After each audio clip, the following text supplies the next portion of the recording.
What's up guys, Coach Pippin here, and today I have a quick little hip mobility snack for you guys. So this is something you can do either before your workout, after your workout, or it can even be your workout. It's totally up to you. It doesn't take too long. You don't really need any equipment. If you wanted a yoga block for a pillow, you can totally do that, but it's not necessary. Now, if you want to learn more stuff about hip mobility or anything mobility in general, you guys can check out our Kinstretch online. We have a 7-day free trial. Or if you guys want to do something more hip specific, we have our Healthy Hips Challenge, and those links are below, so check them out. Alright guys, so let's get started. This is going to be super easy. You can regress this, and I'll teach you how to do that as we go along. But first up, we're going to start out with our side hip curl. So go ahead and lay on your side. Grab a pillow if you need it. You don't necessarily need it though. And now we want to take this top hand and we want to grab our obliques and kind of pull them away from the floor a little bit. This is just going to kind of help straighten out our spine. And now we're going to go into our hip curl. So from here, keep your knee at 90 degrees. We're going to lift up. You're going to pull up to your waist. Now from here, just make sure you're not moving too much. Try to make sure your body's kind of rock solid. From here, we're going to open the door, pause. Start to rotate that foot so you can kind of see him, so this femur is rotating that way. We go back, down, and we're going to pull through. We're going to freeze, now we're going to reverse. Go straight back, almost like you're donkey kicking somebody behind you. Lift that foot up first, and then the knee rises, and you swing that foot around, and we're back to this door position, and then lower down. Let's go for 2 more. So we're going to open, maybe get a little bit wider, but don't let it come from moving your body like so. Feel that stretch here, engagement here. Rotate, start to swoop back. Down, pull through, check in with those obliques, make sure they're still off the floor. Reverse, foot, get up to that door, and slowly lower. We're going to go 1 more here. Open, rotate, swoop around, pull through, freeze, reverse. Just keep checking in, making sure nothing else is moving. Really divorce your hip from the rest of your body and down slow. All right, guys, let's flip over. A little breakdancing action there for you. Here we go. So once again, kind of tuck a little bit. I almost think like I'm going to jump into like a pool, like a cannonball style. So I don't want this straight, rigid spine. Be a little rounded. Pull those obliques away. Let's lift that top leg. Pull it up. Open the door. Rotate, and don't think you got to go all out here, especially on your first rep. Just kind of ease into it. Go reverse.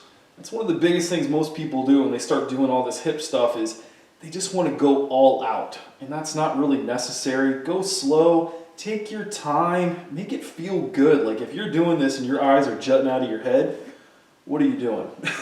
Just keep it easy. Less is more here. You will not speed up the process of getting mobile hips by cranking all the time. Let's go 1 more here. Open. Feel that rotation. Come around. Pull through. Let's reverse.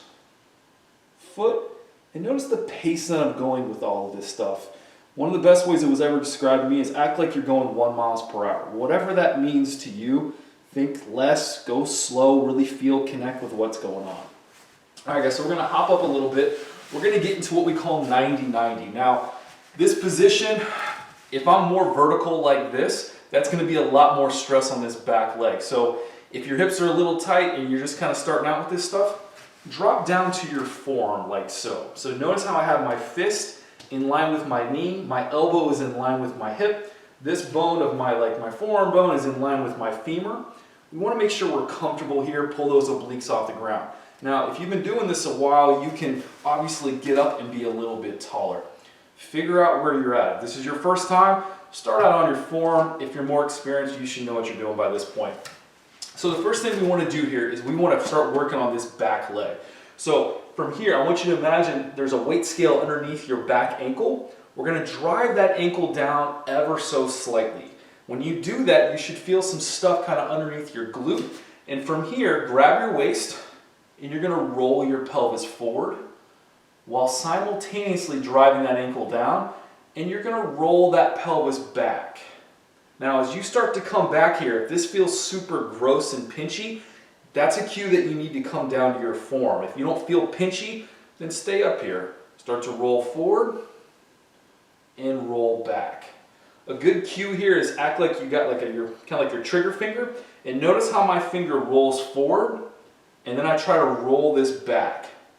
What's cool about this position is that the femur can't move, right? So we're always trying to make the femur rotate better, right? That's fundamental hip motion. But what's even more important sometimes is getting the pelvis to move. That's what houses the femur.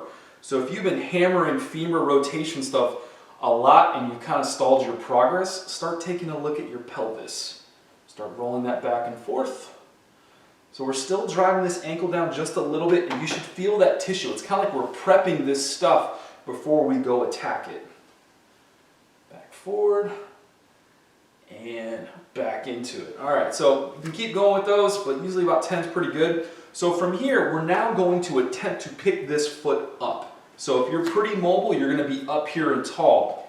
If you're not, drop down, roll that pelvis forward, and we're going to pick that back foot up. Now when you go to pick it up, you should feel some stuff here in the front of your pocket.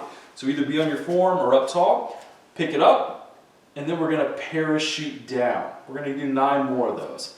Nice and slow up, down, slow. Once again, you should feel this here in your hip. You don't want to feel your obliques. If you do, that means you need to drop back down to your forearm. Back up and down, slow. Now, if you're able to get your foot like 1.5 feet off the ground, sit up taller and roll that hip back. And notice now I can't lift it as much, right? Let's go get 2 more, but as long as you're getting a couple inches, that's good enough right now. Last one, hold, and then parachute down. All right, next up, grab your waist. We're going to roll it forward a little bit, and now we're going to drive that inside part of your right foot into the ground, and we're going to open the knee. So this is getting into a little bit of external rotation, and then down slow. You're going to feel the tension here on the inside of the inner thigh. That's what's going to be stretched. You're going to feel some glute stuff kind of turn on a little bit, and down slow. Let's get about 8 more. Now, you can be really rigid with this and like lock yourself in, and notice I can't really move that much. That's totally fine, or I can let my pelvis roll back, and notice I have way more. Play with both. See what feels sticky, what feels good. There's not a whole lot of rules with this stuff as long as there's no pain or pinching. That's the biggest thing there. And this just feels really, really good. Like I said, play with either your pelvis back here, you can roll forward, play with a little bit here. Let's just get 2 more. Last one, take it up, squeeze, feel good stuff, and down slow. Our next drill is we're going to kind of combine a little bit of internal with external. This is probably my favorite hip move. It's called Kiss the Heels. It's a funny name, it sounds cool, but it's kind of like a hip car on steroids. It's going to basically take our hip through internal into external, back to internal, back to the ground. Once again, if you had a hard time picking your foot up, you're going to want to be down here on your forearm. If that was pretty easy, then you can be more vertical.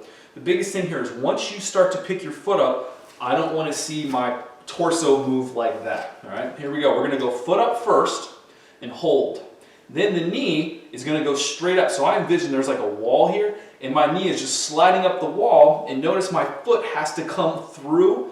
I touch my heel where the knee was. Now I go up. I go put the knee back where it came from and foot down. The biggest thing that most people do here is one, they bring their knee forward like this, and then they're ignoring that rotation. Number 2 is when they go to put their knee back down, they end up putting it more here instead of squeezing out that extension. Okay, so there's a lot going on here. Just go slow, take your time, feel your femur turning inside the socket. Here we go, up. Notice I'm staying still. Touch. Knee, foot. Now you're going to feel this everywhere in your hip, but the biggest thing is I don't want you to feel too much obliques. Obliques aren't your hip, that's your abs, that's your spine, that's a little bit of pelvis, and down. Now a lot of people don't know what to do with this hand. Some people like to have it here, which is fine. Here I like to grip. It allows me to create more tension.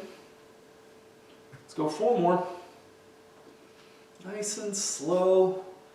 Another good cue is feel like you're moving through thick mud or honey, whatever analogy works for you. And down, let's go 2 more. Good, 1 more. I don't know if you guys can hear, but my hip is kind of creaking and cracking, and that's totally fine as long as there's no pain or pinching associated with it. All right, that was our 10. We're going to finish up one more time with just a couple of these guys, and now see how wide you can get your knees apart from each other. So I'm almost like driving this knee down as I open this knee out. So imagine you have like one of those booty bands on you and you're trying to pop the booty band. Down slow. Let's go about 3 more. Notice my torso stays still. I'm not doing this, just moving my hip. And relax. All right, so now we're going to switch sides. If you wanted to, you can make this a nice, cool, sexy transfer, or you can just go ahead and spin around, whatever up to you want to do. Let's come back over. And so before we start on this opposite leg, keep in mind there is no such thing as symmetry in the body. It just doesn't really exist. It's a fun goal, but it's probably not really attainable. You're going to have differences in your hip. Notice my left hip is way more mobile. I can sit like this all day. My right hip, not as much. That doesn't mean it's bad, it's just, it's different. So don't freak out if you realize one hip is completely different than the other. It just means you need to probably spend a little bit more time on that lacking hip. All right, so first thing, figure out where you need to be, whether you're more vertical or you're going to be down here on your form, okay? Figure out what works for you. Let's drive that ankle down into the ground. Feel that bottom of the glute contract, and we're going to start to roll the pelvis forward and back. Once again, use your index finger as kind of a guide here. How far can I point it to my right? And then how far can I point it up to the ceiling? Roll it forward and roll it back. And you're always pushing that down. So it's not like we're just moving. We're moving with intention. We're engaging tissue here. If you've ever done pails and rails of 90-90 back leg, driving that ankle down, that's what we're doing here. Back forward and back down. Let's go about 2 more. Good. 1 more.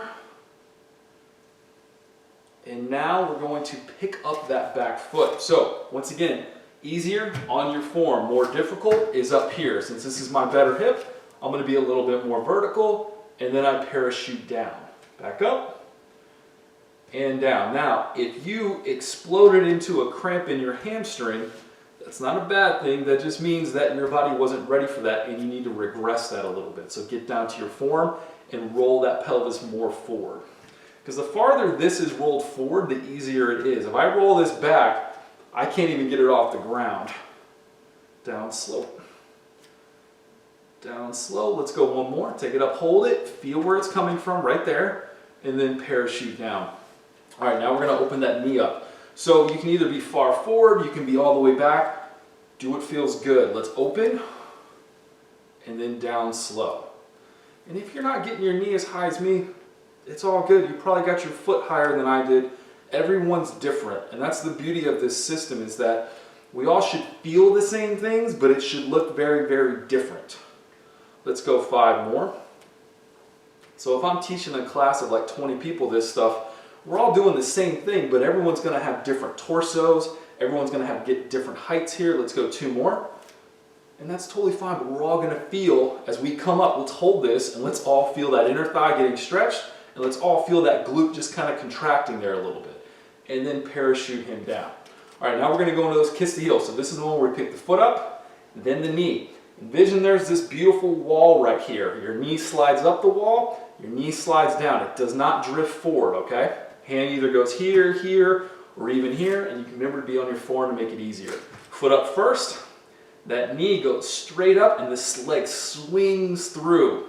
Touch, up, put it down, knee, foot. Let's go right back up, foot, knee up, touch, knee, and foot. Now, let's say it's down the road a little bit and you've been doing this class on a regular basis. What's a way that we could jazz things up? How could you make this harder? How could you progress it? 1, you get yourself a little bit more vertical in your torso, right? Number 2, strap on a 1-pound ankle weight. That's an easy way to progress. You can always increase the reps as well.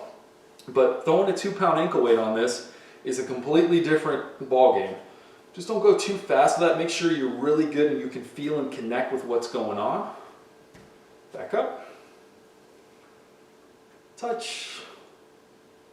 Back up. 2 more. You should be feeling this all up in that hip socket. Let's go 1 more. Up. Knees up. Touch. Knee. and down. All right, we're gonna now go back to the opening of the knee and close it. Try this out, lean a little bit more forward and see how high you can get that. Notice how it just changes a little bit. It's not better or worse, it's just different. So we're always trying to get variety. We want to see how many different lines of tension we can hit, because once we go outside, we're not in this controlled environment anymore, and we want to be ready for anything, right? That's kind of why we do all this stuff. Mobility training is fun and all, but like the whole point of it is to make it so we can go do the stuff we really want to do in life. Let's go 2 more. And last one, up, squeeze it, and down slow. So now we're going to lay back on our side and we're going to revisit those sideline hip cars, and you should feel a difference here. All right, we're going to finish up with 3. Let's start with the right leg first. So lay on your left side, grab your yoga block. Remember, a little tuck, so if you looked at me from the top, I kind of look like a C, like I'm about to do a cannonball. Check in those obliques. Let's go up, open, and a little more, right? Rotate. Rotation makes more sense now. You got a little bit more. Down slow. Once again, don't go 10 out of 10 here, but just, go explore what feels different now. And like I was saying earlier with the ankle weights, that's another great way to progress your hip cars. After you've been doing them a while, throw a 1 pound or 2 pound ankle weight on. You just kind of explore what that sensation feels like. Back up. And down. Let's go 1 more. Rotate.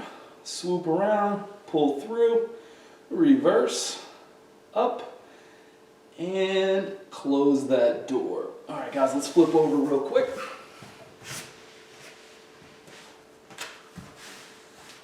All right, so cannonball, pull the obliques, pull up to the chest, open, rotate, and start to swoop. Check, leave your hand down here and watch what happens as you start to get up here. Your obliques are going to want to crush down because it's your spine and your pelvis wanting to compensate a little bit. So just be mindful. A little movement's fine, but as long as you're aware of the movement. Like, I don't mind when people cheat and compensate as long as they know what's happening. But if you're oblivious to it, that's when we have an issue. Open, rotate, swoop around, and reverse, up, open, and close the door. All right, so kind of to recap here real quick, it's a great way. You can do this first thing in the morning. You can do it before a workout, after a workout. It can be the workout, whatever you want to do. If you want to learn a little bit more about mobility, we have our Kinstretch online. We can do a 7-day trial. Or if you want to get really more dialed into those hips, we have our Healthy Hips Challenge. Hope you guys have a great day. Be strong, be mobile.